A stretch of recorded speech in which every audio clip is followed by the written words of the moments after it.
ដើមស្រកានេះខ្ញុំយកមកដាំលេងប៉ុន្តែវាឲ្យរូបរាងស្អាតណានេះវាចេញមក5តោកនេះវាចេញទៅមែកមកវាចេញជា5ហ្មង1 2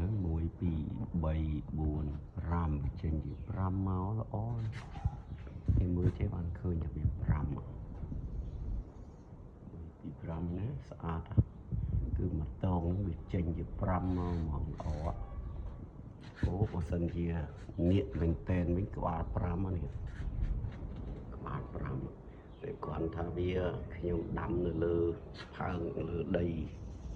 ផើងទូចមួយដែលចឹងវាអត់សូវ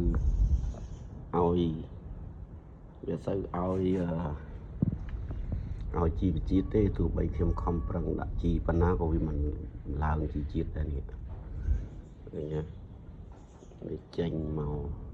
តែវាគ្រាន់តែវាធ្វើឲ្យមានសម្រស់ស្អាតក្បាល5ណាក្បាល5